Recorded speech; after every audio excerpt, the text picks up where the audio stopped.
hands on the hood. The command ripped through the quiet afternoon as a gun hovered inches from Calvin Brooks's back. Rough hands slammed him forward. "Stop resisting," the voice snapped, twisting his arm higher. Even though Calvin didn't move. They didn't know the man they were pinning down was one call away from ending everything they stood for. Calvin Brooks checked his watch as he stepped onto his front porch.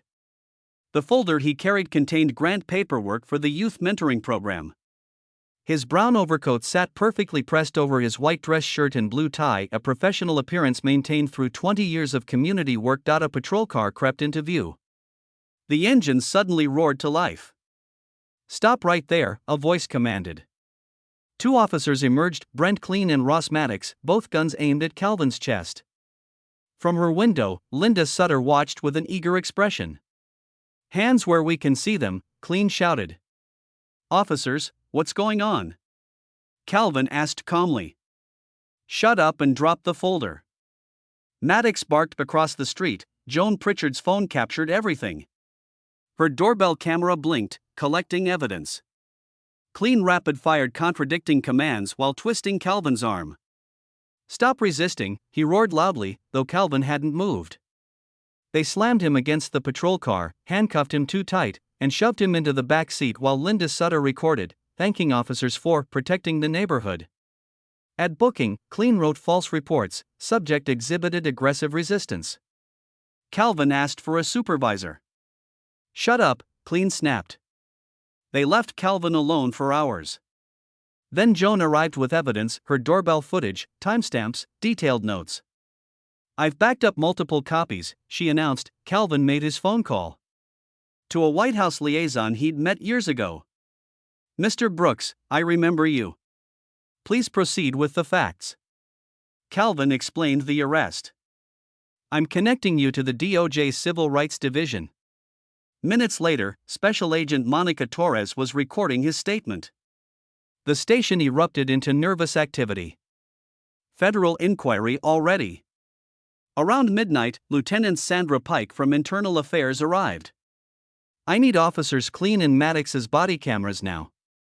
Chief Mullery Vance protested, but Pike had DOJ authorization. "Turn in your badges," she told the officers. At 4 a.m., DA Tripp Sloan arrived, releasing Calvin but pressing charges anyway. "Perhaps you'll reconsider your approach," he threatened. Calvin straightened his tie. "I look forward to presenting the truth in court." At home, Calvin found a threatening note, "We know where you live." Joan sealed it as evidence. His job suspended him without pay. But community support gathered. Joan's documentation system, attorney Renee Alvarez taking the case, Deacon Hal Mercer organizing church support. "They'll use procedure as punishment," Renee warned. "They're betting you'll crack." Calvin's resolve hardened. They bet wrong. At arraignment, Judge Harrison said harsh release conditions, check-ins 3 times weekly, travel restrictions. A community meeting became a staged attack on Calvin, with Linda Sutter playing victim and someone shouting racial slurs. Calvin simply recorded everything and walked out with dignity intact. His car windshield was smashed. More threats arrived. Renee prepared evidence for the hearing. At 98% upload, the screen went black. Someone had hacked their system, corrupted files, altered timestamps. But Joan's redundancy saved them. She'd sent encrypted copies everywhere. Then police arrived with a false violation claim. They arrested Calvin again. Alone in his cell, Calvin's composure finally cracked, then crystallized into steel resolve. "We go federal today," Renee told him at dawn. Special Agent Dana Cho video called. Renee showed the hacked evidence, the retaliatory arrest, the threatening messages. "Preservation orders for all servers," Dana ordered. "Any deletion attempts constitute federal obstruction." Federal agents executed warrants at the police department. They found deleted body cam footage, text messages showing officers planned the resisting charge beforehand, altered timestamps, systematic tampering. In court, Renee presented everything: Joan's pristine doorbell footage showing Calvin's compliance, proof of evidence deletion, text messages planning the false charge, dispatch recordings selectively erased. Judge Howard's expression darkened. "This isn't irregular, Mr. Sloan.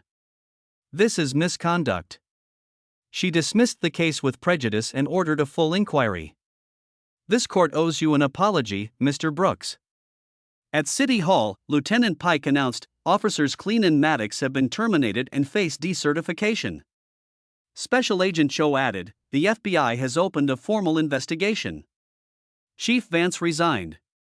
The DA faced ethics complaints. Calvin's job called, he was reinstated with back pay. Calvin and his team established a community legal aid fund with evidence preservation protocols and civilian oversight. I wasn't resisting, Calvin told the gathering. I was surviving.